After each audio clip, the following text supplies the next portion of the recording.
Right, so this is just another quick video on how you can be creative mixing photographs with textures and illustrations in Pixlr. And it's the same concept as always in Photoshop. So you can see on my right here, my layers panel, I have got a lot of layers that I've been playing with. I've switched them off at the moment. And so what I want to do is basically cut out my photograph, get my photograph in there. There she is. And you can see that I've cut her out. And I can let's just take off these bits I cut out earlier. I'm just making them invisible so they don't confuse us. But basically, you can get your texture as well onto the layer. So let me just cut those. You can see I've still got some bits that I cut out, so I'm moving them around. My texture is somewhere down here. There it is on that layer. And basically what I did was just cut bits out. Simple as that. Cut bits out. How did I do that?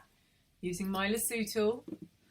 I got my shape. I decided I wanted this kind of balloony shape. Wait till the marching ants come. Make sure I'm on the layer that I want to cut it out of. Go copy and paste. And there it is. It always sort of wants to plonk itself in the middle somewhere, but basically there it is, and you can see it more easily if I turn off that original layer and get my photograph back of her. Yeah. And you can start to arrange your drawn elements or your textured elements with the photograph that you have decided on. Maybe you want a different texture. So what's this one? No, not that one. You might want to be putting, hang on, what's this one? That's a different colour. Yeah, it's a different kind of texture. Just from some old prints. I never throw away anything. So you could do some more from that as well. Maybe quite like this bit here. But maybe, you know, I want these to represent buildings in the background. So maybe I just sort of do a silhouette in the background. And I'm going to cut out. That's a dome shape, by the way. I'm doing this very fast.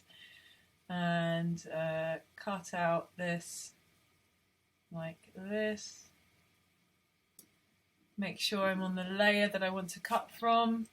Go copy, paste, and turn off that original one.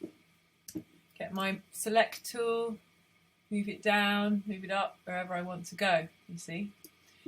I might not want that in the end, so that's why you end up with so many layers, because you end up playing. I quite liked what I had here going on. That's not big enough though. Maybe make it more like this.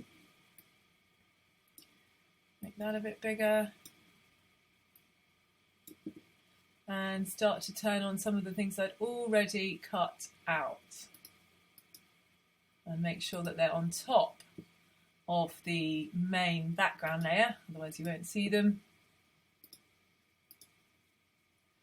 You might decide that that background layer is too much. Maybe you just want it on a white background.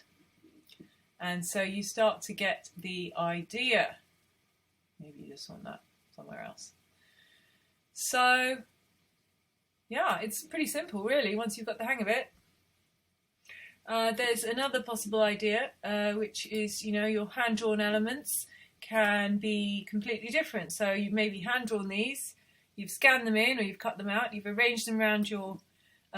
you've had to play with the levels to get rid of the paper texture that you might have, or any rubbings out or any marks on your paper. So you'll have to play with the levels to get the blacks nice and black and the whites nice and white. And you also want to cut out the background so that you can see around those black marks that you made, or whatever hand-drawn elements you've made, and arrange them all in separate layers around your photograph according to what you're trying to say and what you want to achieve.